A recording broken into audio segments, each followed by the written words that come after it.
अस्सलाम वालेकुम जी। मैं सैयद दानियाल और आप देख रहे हैं डीएच स्पोर्ट्स। पाकिस्तान और वेस्ट इंडीज के दरमियान में पहला ओडीआई खेला गया और मतलब पहली इनिंग से लेकर और वो एंड तक जो है वो एक रोलर कोस्टर ही लगा। मतलब बड़ा मजेदार मैच था। मैंने बॉल वन से लेके लास्ट बॉल तक देखा और बहुत ज्यादा तारीफ करनी पड़ेगी हसन नवाज की, जिस तरह से उन्होंने खेल दिया। तो शुरू से शुरू करते हैं हम बात को। टॉस मोहम्मद रिजवान ने जीता और उन्होंने फैसला किया कि पहले बॉलिंग करेंगे। अब बॉलिंग करने का फैसला शुरू में लगा कि यार शायद हाँ है, ठीक है, नहीं है। एंड देन मतलब रोलर कोस्टर, मैंने आपको जैसे शुरू में बताया कि रोलर कोस्टर था ये एक पूरा मैच। देन उसके बाद वहां पे होता ये है कि जनाब उनकी तरफ से यानी वेस्ट इंडीज की तरफ से 3 50 आ जाती हैं, लुइस की, हुप की और चेज की। रॉस्टन चेज की 53, होप जो है उनके 55 और लुइस जो है उन्होंने 60 स्कोर किए।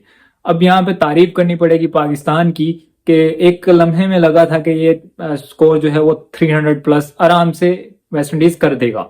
लेकिन उस टाइम पे शाहीन शाह अफरीदी ने और नसीम शाह ने ऐसा कम बैक कराया कि मतलब कमाल ही कर दिया। 280 ऑल आउट कर दिया और अभी एक ओवर रहता था, यानी 49 ओवर में वेस्ट इंडीज की पूरी टीम को आउट कर दिया। बल्कि आउट नहीं, इसको कहेंगे आउट क्लास कर दिया। क्योंकि मैं जैसे पहले भी बता चुका कि ये एक टाइम पे था, ऐसा लगा था कि ये 300 प्लस आराम से इजीली बन जाएगा। और फिर आती है पाकिस्तान की बारी। अब पाकिस्तान की बारी आती है और साइम अयूब अब्दुल्ला शफीक के साथ उतरते हैं मैदान में और पहली बॉल से ही वो बड़े अनकंफर्टेबल नजर आए और ज्यादा गेंदों का सामना ना कर सके। आई गेस 10 बॉलों का उन्होंने सामना किया और ज्यादा स्कोर भी ना कर सके और वो आउट हो गए। अब जब वो आउट हुए तो उसके बाद कौन आया? उसके बाद आया वो बंदा जो 4 माह के बाद पाकिस्तान ग्रीन शर्ट में खेलने के लिए मैदान में उतरा है। जी हाँ, बाबर आजम की बात कर रहा हूँ। बाबर आजम यहाँ पे आए और बाबर आजम ने अच्छा खासा टाइम लिया। शुरू में पहली बॉल जब उन्होंने खेली और कवर्स में बहुत अच्छी करारी शॉट थी वो, तो वो मैं उसमें लुइस को जो है वो पूरा 100% जो है उनकी फील्डिंग के दूंगा, क्योंकि उन्होंने एक अच्छा खासा 4 स्कोर जो मिल रहा था बाबर आजम को, वहां पे उन्होंने वो 4 रन रोक लिए एक अच्छी फील्डिंग की वजह से। उसके बाद जनाब आगे चलते हैं तो बाबर आजम ने काफी टाइम लिया और अब्दुल्ला शफीक ने भी काफी टाइम लिया। 10 ओवर में पाकिस्तान के 48 रन थे और अगर देखा जाए वेस्ट इंडीज के तो उनके मेरे ख्याल से 10 रन ज्यादा थे और विकेट दोनों की तरफ एक एक गिरा हुआ था। अब कहानी ये आती है कि उसके बाद आते हैं गुडागेश मोटी। मोटी ने पहली बॉल कराई और भाईजान ने पहली बॉल तो छोड़ दी, बख्श दी भाई। हमारे जो क्लासी बैट्समैन है अब्दुल्ला शफीक, उन्होंने पहली बॉल तो बख्श दी, लेकिन उसके बाद जो उन्होंने छक्का लगाया क्या कमाल था। उसके बाद फिर चौका लगाया, फिर क्या कमाल था। इतना फेंटा लग गया उस ओवर में कि जो शय होप हैं उनको ये सोचना पड़ा कि इसको चेंज किया जाए, यानी उन्होंने रिप्लेस कर दिया, अगला ओवर ही नहीं डलवाया उस बंदे से। लेकिन शय होप की क्या कमाल की उन्होंने कैप्टनसी की कि ओवर चेंज किया और उसके बाद जो है उन्होंने क्या किया कि कामयाब हुए अब्दुल्ला शफीक को रिमूव करने में। अब्दुल्ला शफीक रिमूव होते हैं, उसके बाद आते हैं मोहम्मद रिजवान। अब मोहम्मद रिजवान आए, उन्होंने अच्छा खासा टाइम लिया बाबर आजम के साथ खड़े होकर विकेट पे। बाबर आजम 47 पे आउट हो गए, 64 बॉल्स का उन्होंने सामना किया। एंड देन जो है मोहम्मद रिजवान की जो मैं बात कर रहा था, उन्होंने भी अच्छी खासी इनिंग ली। अच्छा, हर बैट्समैन ने आके बॉल्स जो है वो सेट होने के लिए अच्छी खासी बॉल्स ली एंड देन उन्होंने खेलना, अपना खेल जो है उन्होंने पेश किया। लाइक फोर्स एंड सिक्सेस की जो गेम थी, सिक्सेस तो खैर इतने लगे ही नहीं, लेकिन फोर्स जो है वो एक अच्छे gap shots and single doubles and like busy between the wickets जो है ना, वो मोहम्मद रिजवान नजर आए जैसे कि वो हमेशा से नजर आते हैं।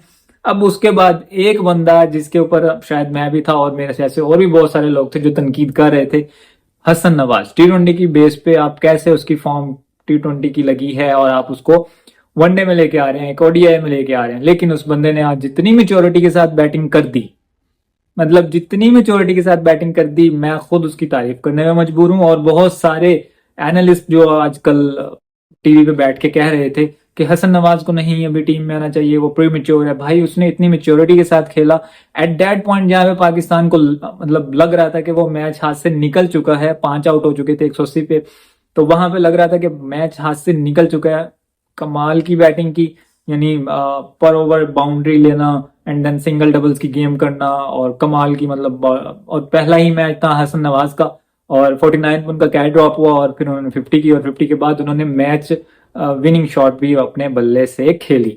और साथ में मैं हैरान था वैसे कि हसन अली को ड्रॉप कर दिया और मोहम्मद हारिस को ड्रॉप कर दिया टीम से, लेकिन उससे ज्यादा हैरानगी ये हुई कि वो बंदा जिसको मतलब पूरा पाकिस्तान शायद कह रहा था कि यार he is not mature enough के ओडीआई को खेल ले, लेकिन वो बंदा आया और उसने फिर बेहतरीन किस्म की बैटिंग जो है ना वो करके दिखाई। पाकिस्तान को 66 रन उसने भी शायद किए हैं हसन नवाज ने, और बाबर ने 47 किए, रिजवान ने जो है वो 53 किए। हुसैन तलत के ऊपर भी हैरानगी हुई कि मतलब कैप्टन या कोच के माइंड में क्या चल रहा था कि 7वें नंबर पे हुसैन तलत आए हैं बैटिंग करने के लिए। आगा सलमान से 10 ओवर कराए गए, क्यों कराए मुझे नहीं पता, क्योंकि उनका एवरेज ओडीआई में उनका एवरेज 174 के करीब आ रहा है, ठीक है। उसके बावजूद उनसे जो है वो ओवर्स कराए गए हैं मुझे नहीं पता। नसीम और शाहीन जो हमारे मेन प्रीमियम फास्ट बॉलर्स के तौर पे भी जाने जाते हैं, ठीक है, स्ट्राइक बॉलर्स हैं ये दोनों, उनसे 8 ओवर्स कराए गए हैं। और देखा जाए तो इन दोनों ने ही मैच बना दिया था, एक ने 4 ओवर एक ने 3 ओवर करवा दिए। बाबर आजम का जोड़ा हार्ड लक हो गया, वो स्टंप आउट हो गए 47 पे। बाकी at the end Hasan Nawaz man of the match ले उड़े। ओडीआई की पहली बॉल से लेके आखिरी बॉल तक भाई जो है आपका वो जुड़ा रहा है उस मैच के साथ, और क्या कमाल का मैच था। पाकिस्तान ने इस 3 ओडीआई मैचेस की सीरीज में 1-0 की बढ़तरी हासिल कर ली है, और इससे पहले जो T20 सीरीज वेस्ट इंडीज और पाकिस्तान के माबैन खेली थी वो भी 2-1 से पाकिस्तान ने जीत ली। आपको यहाँ पे एक हैरानकुन रिकॉर्ड भी मैं बताता चलूं कि पाकिस्तान वेस्ट इंडीज से बायलैटरल सीरीज में कोई मैच नहीं हारा अब तक, ठीक है। 90s से लेके अब तक की मैं बात कर रहा हूँ, और ये वर्ल्ड कप वगैरह नहीं, बायलैटरल सीरीज की मैं बात कर रहा हूँ। और लास्ट 10 ओडीआईज की अगर मैं बात कर लूँ उनमें से सिर्फ 2 मैच ऐसे हैं जो वेस्ट इंडीज ने जीते, और बाकी 8 मैच जो थे वो पाकिस्तान ने जीते। हेड टू हेड की मैं बात कर रहा हूँ। अब तक के लिए इतना ही। वीडियो को लाइक करें, शेयर करें, सब्सक्राइब करें, और मजीद वीडियोस देखने के लिए ये यहाँ कहीं पे बेल का आइकन आ रहा होगा, उसको भी दबा दें ताकि नोटिफिकेशन बर वक्त मिलते रहें। अल्लाह हाफिज।